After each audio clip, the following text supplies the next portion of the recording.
Bon. Ouais, Négamas, man ben like régla. J'ai une question, ça sera en français. Ok. Oui. Donc c'est par rapport à ton morceau qui est en préparation, qui s'appelle Adona. Oui.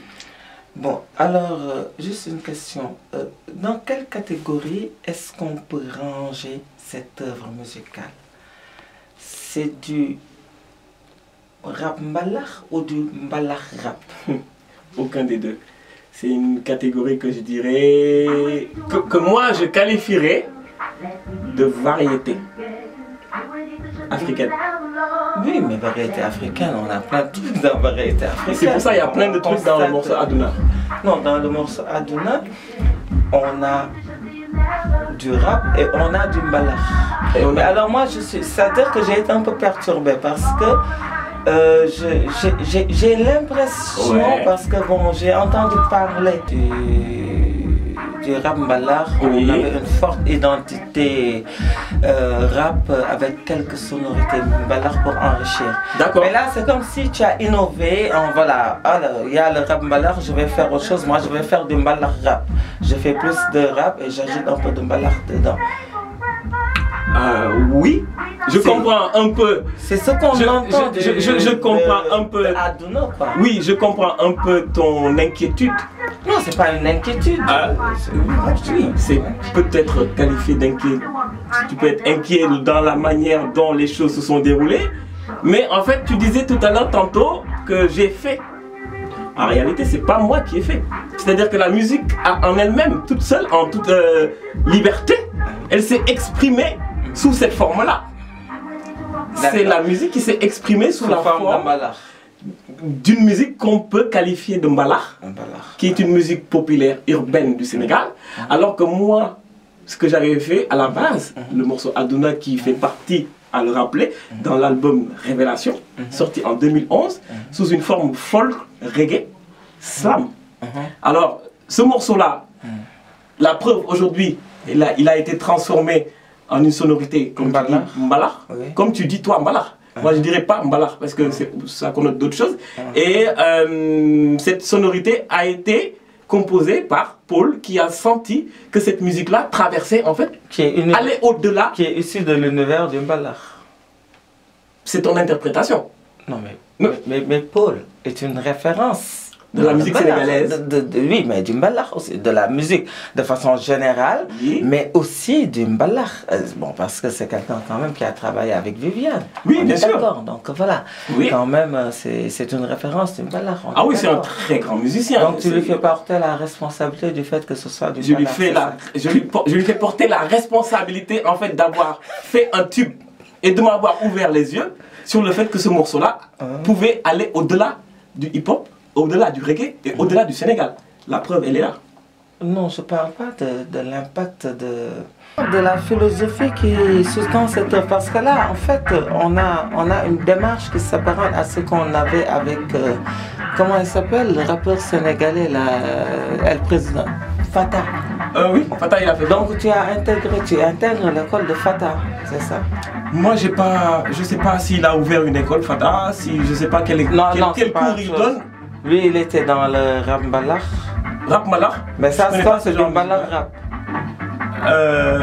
Donc oui, c'est pas la même école. Non, lui, il a fait le rap mbalakh, toi tu fais du mbalakh rap. Bon, oui, c'est pas la même chose. Écoute, c'est pas en transposant les termes qu'on va essayer de trouver ce que j'ai fait exactement. J'ai pas transposé. Le fait de dire que c'est du rap mbalakh, c'est du vice versa, c'est aller-retour, c'est pareil pour moi. Mais le problème, c'est que en plus tu t'es confondu même dans ton analyse en disant mbalakh rap, en fait c'est le contraire. En suivant ta logique, c'est plus rap mbalakh parce que au départ c'est écrit en rap, c'est de la musique rap slamée et qui s'est transformée en la musique qui s'est transformée en mbalakh. La musique, c'est musique mbalakh avec des sonorités rap, c'est pour cela que c'est du mbalakh rap. Oui, mais Oui, qu'est-ce que tu ça en as parlé tout à l'heure, tu as développé, tu as été très pertinent là-dessus d'ailleurs. Oui, en mais- expliquant que D'accord. c'est effectivement ça, mais que c'est pas de ta responsabilité, c'est Paul qui a fait tout ça. Au niveau de la musique, au niveau de la chanson et de la mélodie et de la créativité artistique, je suis le directeur artistique de cette œuvre. D'accord. Et le producteur. Mais est-ce qu'on peut dire que quand même parce que bon, alors juste on a encore peut-être une minute, deux Oui. minutes, Oui. patience. Parce que Négama c'est plus de 10 ans de carrière, n'est-ce pas? Dans la peu musique. près, oui. Ouais, voilà, parce que bon, tu as fait tes 10 ans de carrière il y a quelques années, donc Oui, c'est d'accord. plus de 10 ans. C'est vrai? Bon, ok, merci. Et donc, est-ce qu'on peut dire qu'il y a un tournant avec est-ce que cette chanson n'est pas un tournant dans l'œuvre de Négama? Parce que Négama, on l'a connu dans le slam, le reggae, je sais pas moi, les musiques urbaines, quoi. Est-ce que c'est pas la première fois que Négama on va dire, exploite un peu les sonorités de chez lui finalement, quoi, du Sénégal, le mbalax? Bon, écoute, j'ai Est-ce sorti. qu'on n'est pas à un tournant? Le Sénégal, le Sénégal ne se résume pas au mbalax et le mbalax ne se résume pas au Sénégal. Non, je suis d'accord. Ok? Et les sonorités du Sénégal, c'est pas que du mbalax aussi. Oui, oui, oui. On a d'autres types de sonorités. Oui, mais la question La musique sénégalaise, elle est tellement on n'est pas vaste. dans un tournant. Non, on n'est pas dans un l'œuvre tournant parce que j'ai. Si Est-ce que c'est pas la première fois que Négama exploite Justement, c'est les exactement, sonorités mbalax? c'est exactement la question dont je suis en train de répondre. Oui, Que je suis en train de répondre, désolé. à La question c'est, est-ce que je ne suis pas en train de faire un tournant? Non.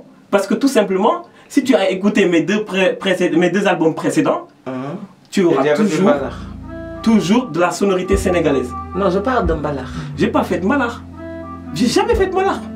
Donc il n'y a pas de sonorité mbalax dans Aduna. Faire sonorité mbalax Non, et faire du mbalax, c'est pas pareil. Non, j'ai pas dit que tu fais du mbalax. C'était pas ça ma question. Mais si J'ai là, dit, c'est ce que tu viens de dire tout de suite. non, j'ai dit, est-ce qu'après plus de 10 ans de carrière, on n'assiste pas à un tournant?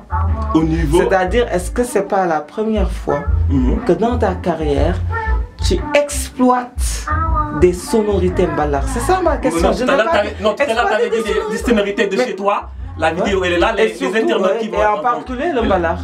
Voilà, mais là, tu es beaucoup plus précis dans la question. Je formule la question. Est-ce qu'on est Merci d'avoir été précis. N'est-ce pas, après plus de 10 ans de carrière, donc Négama, qui pour la première fois exploite des sonorités mbalax, qui sont des sonorités du Sénégal. Permettez-moi, monsieur, de réitérer ma réponse. Oui. Ce n'est pas la première fois. Dès mes débuts, j'ai utilisé des sonorités mbalax.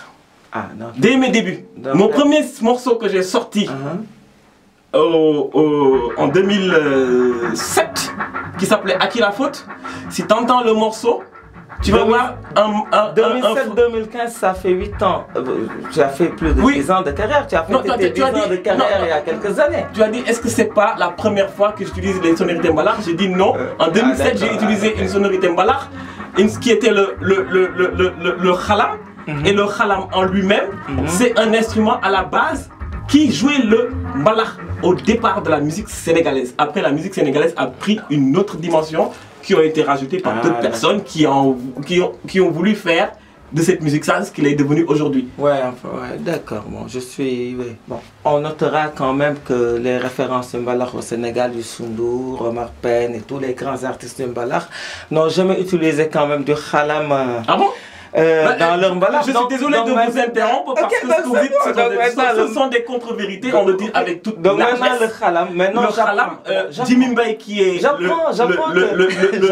le musicien principal qui a créé les rythmiques, certains rythmiques, il a transposé le khalam dans la musique de Youssou Ndour. Non, je dis j'apprends. Ça sont des éléments à connaître. Non, je dis j'apprends que le khalam fait partie des instruments pour le mbalax. Ça ne fait pas partie, c'est le khalam qui a créé le mbalax. Je vous remercie. Merci beaucoup de m'avoir interviewé. Quelques minutes de votre temps précieux. Diamono TV, Nigamas.